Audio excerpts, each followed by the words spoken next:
discussion. We're going to take a quick roll call vote. Ask each member to indicate their agreement following. To the best of my knowledge, during the closed meeting, the only matters heard, discussed, or considered were those matters lawfully exempted from open meeting requirements under the Virginia Freedom of Information Act, and only made public statements by which the closed meeting was convened.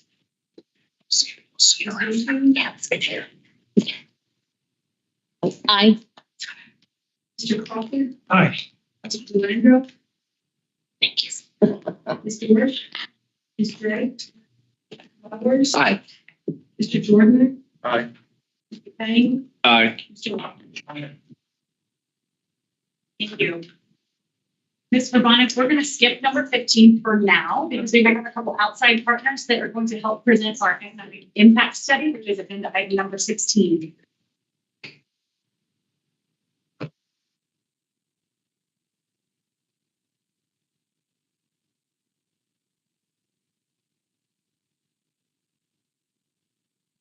I'm Jerry Goodman, Director of External Communications. This summer, we worked with the Welding Cooper Center at the University of Virginia to conduct an economic impact study on the Transforming Rail in Virginia Phases 1 and 2 projects. And they're going to give us just some highlights of their analysis.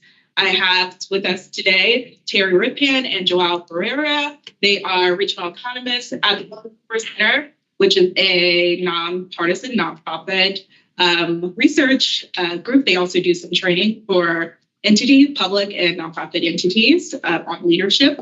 So please welcome them as they give us a brief presentation on their findings. Yes, it is. Is that the first slide? Yes. Yes. Yeah, that's it. Great. Thank you for the intro and the advertisement, Jerica. I'm here. My name is Terry Ripan. I'm a regional economist. I've been at Cooper Center for about 17 years, and Joao Ferreira assisted me on the study. Another gentleman from the planning department, Andrew Monching, also authored parts of the report. I'm not going to go over the whole report. If you have a copy of it, it's about 110 pages. I'm going to focus on the most pertinent parts. It's divided into a description of transforming rail in Virginia and Virginia Passenger Rail Authority. There's a discussion of what we know from the literature on passenger rail's impact on communities, on economic development, on society, land use, the environment, all kinds of different issues. And then there's this core part. It's the part that really we were commissioned for, the most important part that you wanted. And it was to update some information that you'd done previously. You'd had a couple of other economic impact studies done, including one done by GMU, the Steve Fuller Institute, and they did Longbridge, focusing specifically on Longbridge and the effect on the DC metro area. And there was another one done by VCU a few years ago, looking strictly at the Richmond area. And before that, there's one that I discovered done by the Southeast Corridor Commission that looked at the whole Southeast Corridor improvements, which incorporate much of what you're working on. And that's much more comprehensive. It goes out to 2050. We're doing a statewide economic impact study here. Okay, I'll go into the pieces in more detail. The last part of the report, I would call a little bit more speculative. It's translating economic developments like safety improvements, savings on maintenance and operations for automobiles, and things of that nature. What does that mean in terms of jobs too? Because it is possible that has ramifications for economic activity as well. So that's all in there, but I want to talk just about the specific piece, and I'm going to go into not excruciating detail about methodology. There's not going to be no math, no quizzes afterward, but just enough so you know where these numbers are coming from, sort of the concepts, basic concepts. Then we'll go into the results and give you a few minutes at the end. We're going to go about 10 minutes, and we have 2 to 5 minutes for Q&A at the end. Okay, so what we did is something called an economic impact analysis using a pretty commonly used tool in economic impact analysis called IMPLAN. In fact, it was used in the VCU study. And we validated the numbers that we generated for the Richmond area. Just said, okay, we're in the same ballpark here. We're on the same page here using this software. And we typically break that impact into three different sort of phases, stages here. And the first is the direct effect, and that's the spending. You generate construction jobs when you're doing capital investment and maybe some legal services jobs, project management, you outsource that. So there's direct jobs created there. Well, those entities also spend money. They spend on inputs themselves, construction, they buy concrete, timber, things of that nature. And they also pay workers. And so what we typically do is these refer to the multiplier effects, the indirect and induced effects. It sort of ends up being sort of two for the price of one. You get more than your direct effect because they go out and spend. And what this graph shows here is it shows that you have an initial sort of direct effect, this new demand or sales that are made, and then that's spent on firms who then do the same thing, spend, and it cycles through the economy phase by phase, but there are leakages at each stage, and that's basically money that flows out of the economy in the forms of savings, spending outside the region, taxes. It doesn't make its way back into the economy immediately. So what you do is you basically add up those. So you got one to start with, then you start adding up these pieces, and you get that full multiplier effect. And so that when you see these numbers, that's the concept behind that. So you're going to see in the report that we report 1, 2, 3, 4, 5 different metrics. They seem a little confusing. Employment is one that we all can understand. We know what a job is. What is reported is a person year of full-time and part-time employment. It's both full-time and part-time. It also includes self-employed, but it's 1 year. So when we talk about capital investment, I'm going to show you the impacts over a 7 to 10 year period. Take that number and divide it by 7 or 10 years if you want the average for a year, because those are jobs of 1 year duration only. Output is our most comprehensive measures. Economic activity is heavily correlated with employment. Value added is what is equivalent to, you've heard of gross domestic product. That's payment to all the factors, labor, capital. And then subset of that is labor income. So you see these three metrics here. They're distinct, they're nested. You can't add them up. People sometimes do that. I just want to caution you not to do that. The other one we do, we estimate is government tax revenues for federal, state, and local governments. Now, what is unique about this study is we do the whole state, the effect of ERF on the whole state, and we also break it out into metro regions, at least the metro regions that are impacted. So we don't see up here, we don't go into Harrisonburg. I mean, there are a few metro areas that we don't cover. But you see here in Southwest, Piedmont, and Northern Virginia, and Hampton Roads that we've got those metro areas, I think 7 in total. And so we got this, all the data we got from VRPA, and we got it from most recent amended budget. You made a change down in Southwest, down at New River Valley. And before that, we were running with previous numbers, and we switched out to get the freshest figures. And we also get the operations information from VRPA, the projection of your new ridership, your new trains that are going to be introduced, and the revenue associated with that. And we also, so this is a footprint in the year FY 2035 of what's going to be spent related to the state supported train routes. And then we try to back out sort of the baseline, the trend line, and say, well, what's the addition of these additional trains? What's the contribution? What's the economic impact of that? So let's get to that. So in terms of the capital investment, and this is cumulative, the direct impact is 22,100 jobs.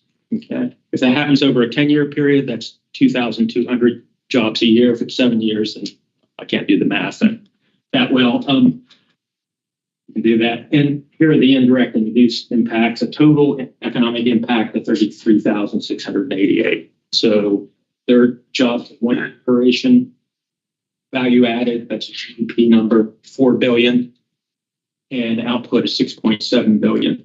So just to give you sort of a perspective, in the last 5 fiscal years in Virginia, the non-farm private employment created about 35,000 jobs. Okay, so you can think of this over a 7-year period as providing a pretty substantial fiscal stimulus to the state over this period. So Are those full-time jobs, temporary construction jobs, part-time, or all the above? the temp, yeah, they would include all part-time and full-time. I would not say necessarily temp. If it's going through some sort of a payroll, some sort of a temp company, they're often captured in the indirect impact here because they go out to temp firms and they hire people, and that's recorded as a different sort of purchase input, like a purchase service. So, And they do include construction jobs as well. okay, right. So yeah, part of that could be reflected in the indirect effect there. So you know, that is over, and I'm saying over a 10-year period. Well, it really depends, right? Construction things, there's all kinds of contingencies. You run into rock and there's all kinds that happen. The slowdowns construction or legal issues and things of that nature. But if it happens faster, then obviously, you know, there's even more of an economic impact than an individual year. Now let's look at the footprint, the operation footprint, and we see directly we support 371 jobs and primarily passenger rail related in servicing, maintaining, and operating those trains. Then we have these indirect induced impacts, adds up to 1,000 jobs, value added, 106 million. Now, if we look at just that additive effect of those additional passenger trains, the direct impact 71, total impact 200, obviously a smaller number as we would expect, but pretty significant. Let's now look at the tax revenue impacts. And so we're going to focus on the local and the state here. Capital investment, we see there, if you add up local, it's 104, state 139. So that's about 140 million. You know, you got state aid, right, for parts of the, so you can sort of say, well, you know, you do get some money back. The state does get some revenue back from the construction activity. And in fact, it also gets money back from the operations. And these are recurring. The operational impacts, these are not one time because we're looking at 2035 and forward. That's going to happen every year, right? You're going to create those jobs permanently. And that's also the case with the operations expansion. If you want to sort of gauge what that impact is, that would be cumulative. We just add that year after year. So the state is getting, you know, it's recouping slowly over time. It's never going to get 100% probably. Well, maybe in the year 2140 or something.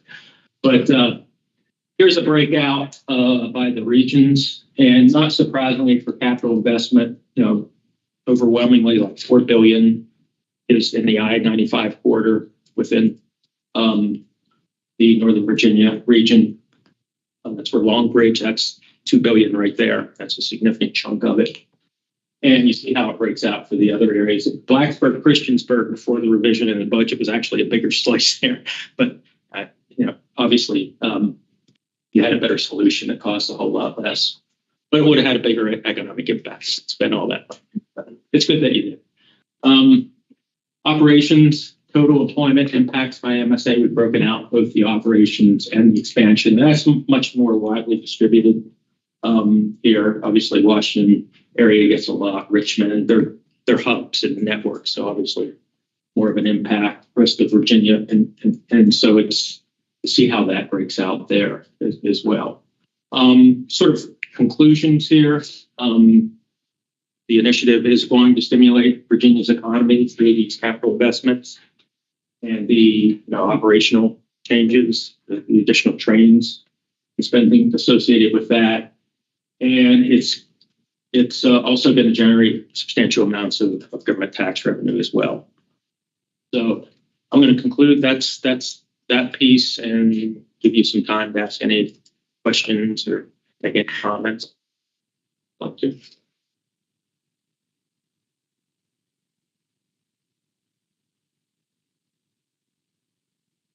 we'll share the full study. It's published online. All 120 pages. Yeah. It does have an executive summary. Yeah. Thank you. Thank you. Thank you very much. Thank you. Very fun study.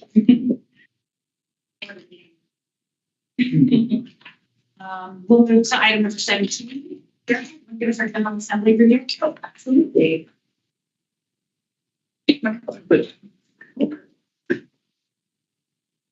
So the previous presentation here as well, with the General Assembly coming up in 2025, it will be 5 years since the 2020 Assembly created Virginia Passenger Rail Authority. And so our team will use that information in addition to a lot of the other project information you all heard to help to educate and inform the members of the General Assembly about the value that these projects and that this program adds to the Commonwealth. So just some key dates, tentative dates for the 2025 General Assembly. It is tentative because there has to be a procedural resolution that they will pass on that first day of the General Assembly session.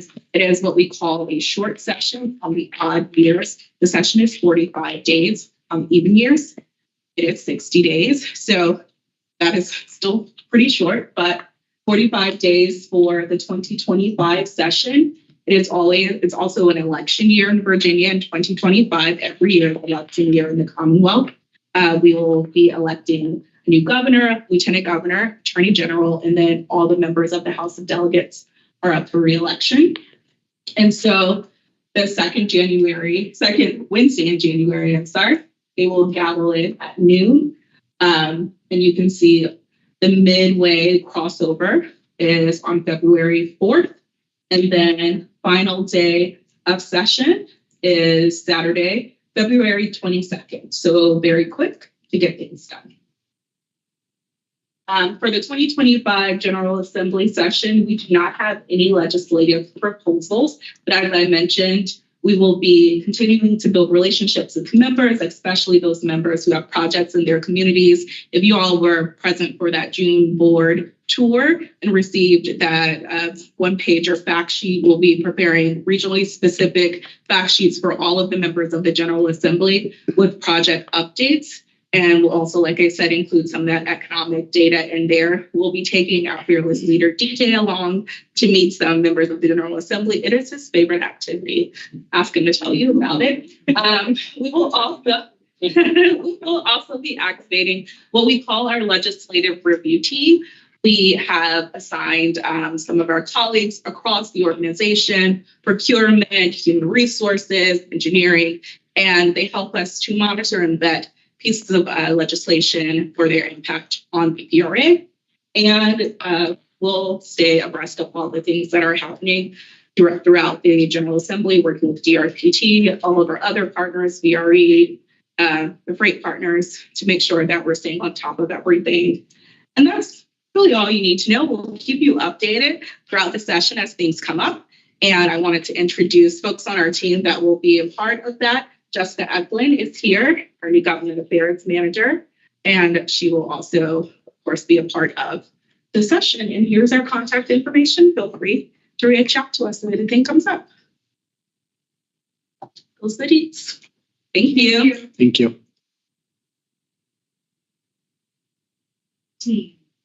Service performance update.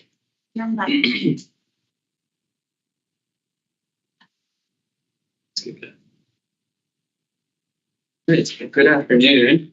So I'm Jeremy Latimer, Director of Rail Services for the new folks that haven't met yet. And I'm going to go over two things today. One is just kind of a service performance of our trains and also how the customer experience of the trains. So I'm going to start looking at the VRE performance. So on this chart, the red bars are the delay minutes on the Fredericksburg line, and the blue would be the delay minutes on the Manassas line. And you can see that while we had a dip to 63% in July, which I'll talk a little bit about, we have stabilized about in the mid 70s, but that's where we want to be. Obviously, we want to be above 90%. That's the goal for VRE. When you look at the trains listed there on your far right, The morning trains do better than the afternoon trains. A lot of this is because of congestion in Washington Union Station.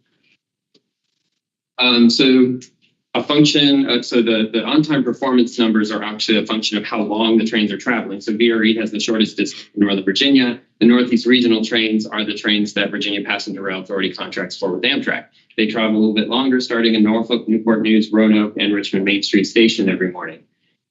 So we are in just about 60% after a low point there in June. Again, we had a little bit of a rough summer. I'll talk more about that. Same kind of pattern here where our morning trains are doing better than our afternoon trains. That has a lot to do with the congestion at Union Station. But there are other factors at play, of course, and I'll get to that in a second, but just wanted to talk on the long distance trains, which travel even further. And so we have some starting in Florida, some starting in New Orleans.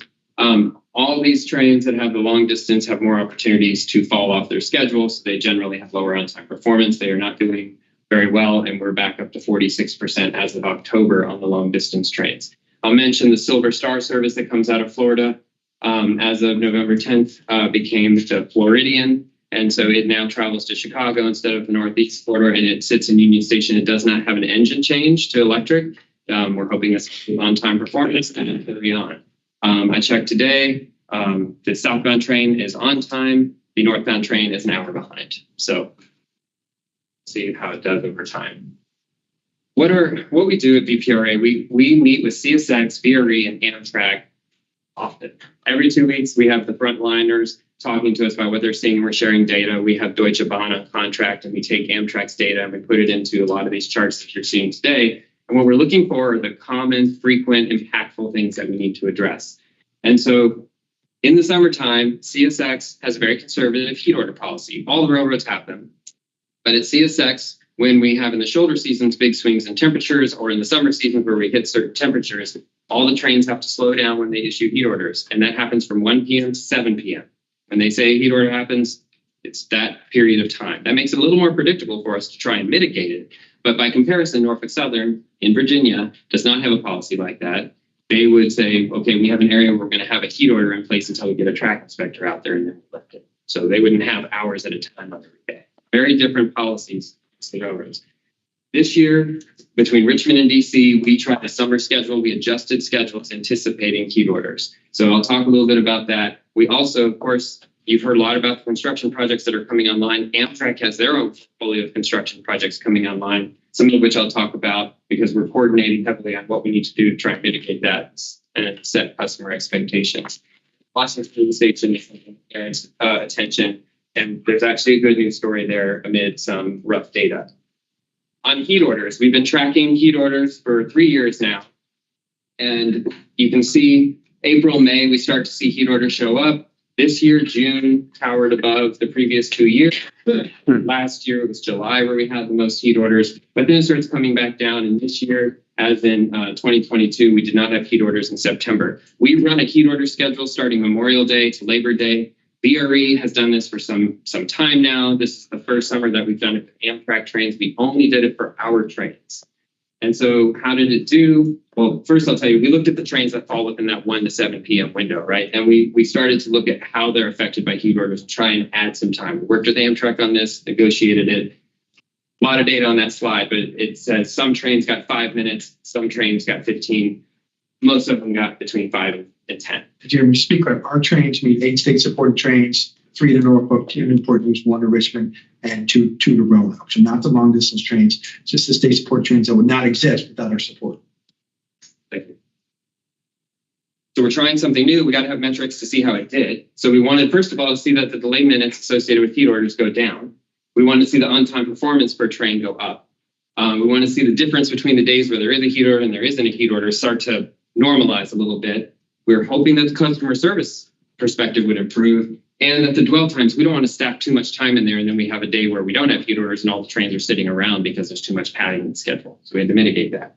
So those are you see the arrows where we wanted to decrease, increase, or mitigate. And how did we, didn't go. Well, we hit all of them except one. The on-time performance for the customer service index, that actually went down slightly this year, but overall on-time performance was down year over year. And that's not just because of heat orders. So that's probably why we saw customer service not And so in conclusion on the heat orders, we feel it was successful and worth doing again, but we want to expand it to include long distance in the Carolinian. We want to get all the trains that are crossing the R from P in Virginia into this, how much it helps. So I'm going to switch a little bit down now to Washington Union Station. Normally, we look at the track charts, and if I were to post that, but there's some sensitive information in there, so we're not sharing that publicly. But Amtrak has had a huge rehabilitation program going on at Union Station to rehabilitate switches. They have worked their way down to the tunnel where that's the mouth into Virginia, and that means a lot of our trains can't squeeze through. There's going to be work going on. So they told us this was coming. How do they handle that when they get to the mouth of the tunnel, the First Street Tunnel? They're going to have 55-hour outages on weekends, and we just went through the first phase of this through October and November. So the first 2 weekends that happened in October, again, 55-hour outages on weekends only, and it's probably easier to read. I know that looks a little alarming, but read the green dots. Green dots were trains that stayed in service. Our goal was to keep something in service on every route. And the black ones were the truncated routes, meaning they stopped in Washington, D.C. And so the first 2 weekends, this was the schedule that was implemented. And then the last weekends, this is where the Amtrak trains were affected. You can see, again, the green dots versus the black dots. I want to mention VRE in this, that originally VRE was not part of this because they anticipated to finish that work by Monday. Now, some of this is very old infrastructure. Some of this, there were even people saying, wow, we don't really know what we're going to find yet. There were a few times where they didn't wrap up like they thought they would by Monday morning, so VRE got affected. So the last few weekends, VRE implemented their S schedule in order to set those customer expectations. So I'm going to switch a little bit from that planned work to what's happening at Union Station every day. So we track the delays that happen at Washington Union Station. And the reason I want to show Washington Union Station opposed to any other like Fredericksburg or Richmond segment is because this is the reigning champion of having the most delay minutes accumulate for our trains, which means our southbound trains, they're starting out delayed from Washington Union Station. It becomes a Virginia train as soon as it leaves Washington Union Station. We have delays hitting a port. It really has a hard time hitting its planned schedule when you start out late. And then you encounter heat orders in the summertime. So you can see where this, and then other things can happen. But there's a trend here that's worth pointing out. So June and July, you see it got up to 4,500 minutes accumulated at Union Station. Amtrak was working with us. We were really talking about what is the problem. We were pointing out their delay minutes. You can see the teal color. That's the crews or PPC delays. So this is where they were having crew shortages, right? Amtrak was hiring. They were keeping us up to date on their hiring process. It takes a long time to certify people and get them on board. So they told us by July, we should see a few people. And then in August, we'll start to see relief. And that is what started happening. You can see that teal color shrunk drastically from July to August. So overcoming a lot of these crew issues helps a lot. We dropped by 1,500 minutes from 1 month. And now in October, we're down to 1,600, so sub 2,000. You look at those numbers in 2000, it's good. We want to still go further down, but this is really good trends that we want to see continue. So looking a little deeper at some root causes, now that we have some crews and we're seeing better or reduced delays in Washington Union Station, there's still some challenges to overcome. Engine swaps. If you've ever taken the train through Washington Union Station, you know you switch from diesel to electric, you lose power, you sit there for a planned amount of time. But when you don't have enough crews and you don't have the engines ready, the delays cause all this congestion, which raises to a height in the afternoon hours, which is when VRE trains and Amtrak trains coming south get tied up. But Amtrak is working on that, hiring crews, and we started to see that come down as well drastically. So good trends finally happening. So we're now having conversations with CSX, and we're going to have Norfolk Southern. And VRE has been very critical in this conversation to say, okay, if things are going to start coming out of Washington Union Station, is everybody ready? We want, there was a little bit of this, people just kind of give up because things were getting so bad. So no more freight trains in this area. We want to make sure crews are ready. Everybody has to be ready for this to come out of Union Station on time. That's the conversations we're having right now. And I'll just point out that planned work I pointed out. You can see that counted for a significant part of the engine delays or the delays there in October. So we actually did very well in October by comparison to past months. But on this slide, I'll give Mr. Dalton a chance to say anything if he'd like to. but we are watching how VRE gets out of Washington Union Station because as delays come down, VRE is a high standard. Within 6 minutes, you've got to depart, right? You've got to get to your end station within that 6-minute time frame. So we're watching certain trains, watching congestion elsewhere. Do you want to add anything? The thing I'll add is that, since the inception of VPRA and specifically this service performance team, frankly, data that was already being generated by like VRE, CSX, and Amtrak, it's actually, from my perception, is that it's being looked at in a different way now because of, primarily Jeremy and his team, Mike and those guys. It's just simply being looked at differently to where now I think even, I'll speak for VRE, but we sit in the same meetings with Amtrak and stuff. We're looking at it in a slightly different way than when we were looking at our own individual data. So, for example, this last summer was catastrophic, right? But it did zero in on it. It created an opportunity for us to zero in on exactly what these different causes were. And I think, frankly, I like to think that we would probably still be, in some dark moments, if you will, if we hadn't had this data right in front of us and all of us analyzing it and all of us being able to say, hey, Amtrak, you need to hire some more people. Amtrak, you need to go fix your infrastructure. I don't mean to pick on Amtrak only because Bruno's not here today. But nonetheless, that's what I want to say. This has been a really, really good process. I think some of us initially was like, wow, okay, we hadn't been looking at it this way, but we're looking at the data differently. And I think this is going to serve us well going forward. Has that, I'm sorry, these incidences that are happening in the summertime that are having impacts on, are having congestion delays, are they impacting ridership? Are we seeing that, or are we? Yes. Yes. Yeah, it is. We are seeing we Is it significantly, like materially, or is it? It's particularly, like again, for VRE being more of a short distance, more commuters and stuff like that. Frankly, coming out of Union Station in the afternoon and only 60% of our trains are on time, folks find alternate routes. They've got to get home. They've got to get to daycare, pick up kids. They got to get to sports games and stuff like that. So, yes, it does impact it probably for VRE, particularly in the summertime, probably in that 8 to 10% range. So it's not a small number. I'd also add for folks that are coming from further north or going north, if you stop Union Station and you're sitting there for an hour and an engine change, that's not attractive. Yeah. And and look, the new train sets, I don't know if Jeremy's going to talk about that. The new train sets are dual mode locomotives, so you won't have to do that engine change anymore. That will help a great deal, but this is absolutely not. And I guess a second follow-up question on that. I'm sorry, I'm going to get a question. Are we educating our ridership community that, hey, the fix is coming or a fix is coming and please bear with us? We're dealing with these improvements at Union Station, Long Bridge, et cetera. I would say incredibly inconsistently. I mean, we have messaged out, obviously, like Jeremy mentioned, we with the most recent infrastructure improvements in Washington Union Station, we hadn't anticipated reducing our service, but we had to shift gears real quick. And so, yes, we educate our passengers and they get it. I mean, you tell them ahead of time, they can make some alternative and they get it, right? So, and I'll mention, so it was unfortunate what happened with VRE on those Monday mornings before you had to adjust. But for Amtrak, we planned this months in advance, so we shut down sales. So instead of educating our community, we're making it a non-issue. Although it does hurt ridership on that's trying to forget. Team, I had a question.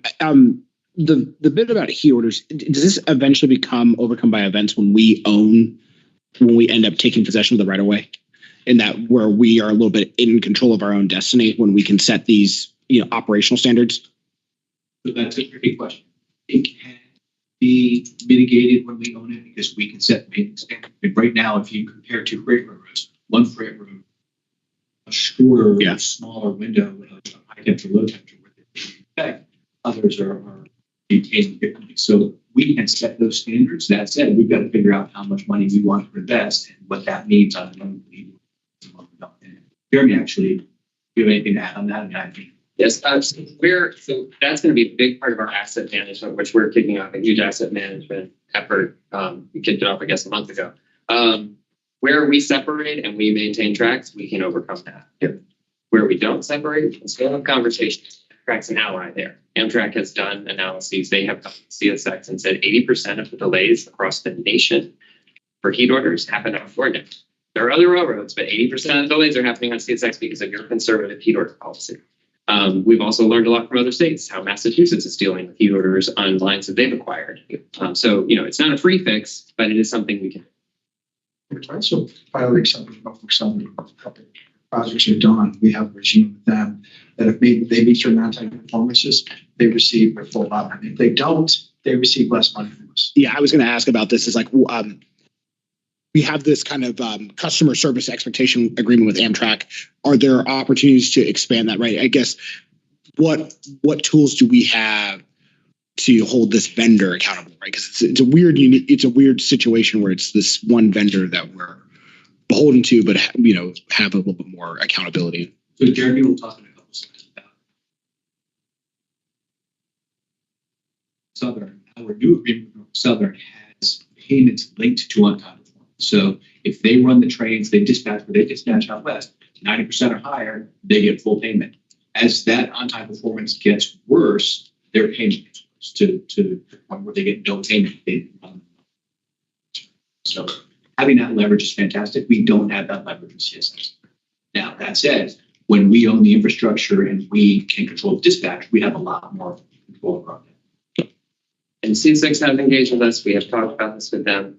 Let's say one change that happened recently. So when they implemented heat order policy, 1 p.m. to 7 o'clock, trains have to slow by 20 miles per hour. They recently adjusted their policy to slow by 15 miles an hour. Now it's something, right? They're listening, they hear us, they're looking at things, but we're not letting it go. So I'm going to shift gears a little bit and talk about customer service standards. And I mean, obviously our goal is to have that consistent customer experience on board, a positive experience. And so I want to talk a little bit about how VPRA is launched a program to do that. So we have our partnership agreement with Amtrak. They invested $944 million into our Transforming Rail in Virginia program. As part of that agreement, they get exclusivity to serve intercity in Virginia. Virginia negotiated to say that's fine, but we get to hold you to a standard for that service, and that we have now negotiated what that agreement looks like, where they have to achieve their existing standards. We're not paying for anything more than we already paid for. We just want them to do what they train their employees to do. There's a blue book that they're trained on called the Blue Book standards. And so we got together with their subject matter experts. We hired an inspector, Brian Sawyer. He's riding the trains nights, weekends, all the time. And so we have a compliance regime associated with that. So to get there, in March, we had a 3-day session in Alexandria. This was Ashwini Tomlin on my team is amazing at this. We pulled in a lot of people from Amtrak over 3 days. We had offices reserved for them to do work until they called them into the room. And we set standards that they agreed to. These are their standards.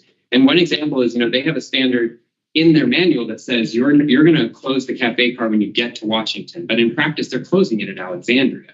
And so when we say, okay, the standard says you're going to close it at Washington, so no more closing at Alexandria, this is the time period where they had to reassess. Is this doable? We have so much to do in Washington. Do we need to adjust our standard? So we really went through some details with them. We signed it in August. They have now signed it as of November 6th. So we are in a grace period. And as of October 1st next year, it becomes live. So program details, 17 standards were negotiated covering technology, cleanliness, food and beverage, customer experience, and on-time performance. And we have our inspection program where Brian Sawyer, and he's training some of us to help him because we have to collect a certain amount of data every month to be statistically significant to hold them accountable. And that is not a small task. Michael Westerman negotiated this agreement with Amtrak. And, New York has a program. We went to New York, learned about their program, have turned into a Virginia program. Now New York wants to understand how ours works because we definitely added value to it. And other states are asking for it as well now. So with that, I just want to give you an example of standard 15. It's like how detailed we had to get. All that writing basically says when Brian gets on the train, at a train that's starting in Virginia, he has to get on before any customers if he's going to assess bathroom cleanliness. So he has to get on there to see that they service the train overnight. Once the train departs and customers are on, we can't take that data point anymore. Coming out of Washington, though, you don't have that opportunity. There's people on the train, they're coming through to Virginia, there's people getting off. It's chaos. We've tried, we actually went up there and we're like, how can we do this? And we're like, there's no way for people to ever close off these bathrooms and get them all clean, but they do have cleaners waiting to greet the trains. And so Brian is observing that. And also his program is designed that we partner, right? So he's on the train. If he sees a bathroom that needs to be closed, he has a responsibility to inform the conductor to make sure it gets closed and gets reported. So this is very much a partnership with Amtrak to achieve a standard with our customers. I think I'm going over, so I'm going to move a little quickly here. Just to go through some of our remedies. So when we get to 10% of non-compliance points, there's a mandatory meet and greet. We get up to 33%, which we're hoping we don't get to, but there is this remedial plan that they put in place and there are timelines involved. Some points get put on hold until the remedial plan's in place. Through that, ultimately, if we keep having problems, there are liquidated damages, and the where we don't want to ever get to, but we have the ability, is the revoking of exclusivity in the agreement. And there's the ability for Amtrak to dispute, and so, of course, it's all data driven. How do we let all the people on the trains know that this program exists? We don't want it to be a secret. This is not an I gotcha game, right? So DJ and Gary Williams, COO at Amtrak, had a joint memo, and this memo is shown in break rooms, it's shown everywhere in stations. We take it on board, it's been distributed. We're making sure whenever we get on the train, we introduce ourselves. So a lot of them know us, right? We're not secret shoppers. They know who we are. So this sets expectations. And so we're going to start sharing all that data. We already have an FTP site up. We're making sure that the managers get it, and we're talking to them. We're not just sending emails. That's one area where we wanted to make sure we're not just relying on sending an email and hoping they read it. So this is not an animated slide. Okay. The point of this slide is, I had it animated originally. Brian got on the train 174 on September 10th, morning train northbound from Newport News. Tested the Wi-Fi, one of our metrics, doesn't work. Okay, so he goes to the conductor, it's not working. So he sends an email to the IT team that's remote, I think they're in Philly. And they remotely started testing things. They needed the car number, Brian sent them the car number. They were able to remotely fix the Wi-Fi because the person on board was not able to reset and get it to work. And so then by the time the train got up to Boston, they had somebody waiting to go on board and check it. So we found that out at 8:12, and by 3:36 p.m., Amtrak had already solved the problem. As opposed to somebody just saying, oh, this Wi-Fi never works. We want to start making sure, even though they've upgraded the equipment, there are little antennas at every car that have to speak to each other. And if one of those breaks or goes defunct, everything falls apart. So we're inspecting, we're making sure it works. And then we're also looking for the good. And there's more good than we see problems, right? Sometimes these programs can highlight problems. But this is just an example of some of the things that we see more often than we see problems. So cafe cars opening on time and are clean, bathrooms that have been refreshed and clean, people getting help on board and helping with their luggage from the Amtrak crews. That is the summary of our customer service program. Any questions? I just have one informal comment. I've been on this board now 4.5 years or something. You were a star from the start. You're still a star. You're focused on what matters is what our customers experience. As Rich said, people look at data differently, right? Because I think with your effort and you're taking a collaborative approach and you're bringing everyone up to your level. And I really appreciate that so much because this is the whole value proposition of what we're offering, right? Is it clean? Is it safe? Are there nice amenities, right? If I can get Wi-Fi at 35,000 feet, I should be able to get Wi-Fi in Fredericksburg, right? And so I really appreciate the attention you brought to this. And I feel like you're always last and we're always cramming you in at the end. But the customer facing side of this is, I think, is what matters the most. So I really value all that you've done. Thank you. Yes. Yes. The only other thing I would add here is that, to the extent that it's helpful for any of us, at least I can speak for myself as a new member, right, is that if there are ways for us to also be trained on these ideas, right, because this is, to Patty's point, it's so important because ultimately, we have to understand who our customer is, right? And so understanding the customer experience, I think for us as the board members is, one of our chief responsibilities. And so to the extent that we can help in this idea, just additional eyes, right? We don't want to micromanage you all, but to just emphasize how important this is, right? I'm willing myself to, understand any training that I need to get to spot this, to just cheerlead the effort that you all are doing. That's how important, I think this is. Appreciate that. Jeremy's day, you just built up. We actually have either employees can use when they ride the train to do a survey and say, hey, here's the feedback, here's the card number, here's what was good, here's what was bad. I think we'd be more than willing to share that with you. Yeah, we'll share that with you. Well, and our IT team will be. Yes, if we can do that, that would be great. More eyes out there to help us report consistently, right? Because Amtrak, they cannot ride every single train. And I promise you, if the train crew knows that Rich is going to be on board or Gary Williams is going to be on board, they're on the best behavior. But every customer doesn't see that, and we want that consistency. And that's really what this agreement, and great work by Jeremy and the team, Michael Westerman and his partnership, the Amtrak legal team, have really put us in a good place to make a difference. I'll just add to, let's also get out there and catch them doing something right. Oh yeah, absolutely. That's No, absolutely. Right. Is that ultimately, right, is that, for this group, right, is that cheerleading the experience of the customer when it's working really well is, super important, the same way that, if it's below standard, that, we have the responsibility to, to make sure that folks, see the remedy. Thanks. Ms. Vermonitz, thank you for being patient. We're going to all be eager to hear your employee engagement update at the next meeting, January 16th. I just want to say thank you to CJ for the entire team. It's phenomenal work. It's a lot of information. Thank you for sharing all this data, and thank you for traveling and for welcoming us new folks. And with that, you can start. David.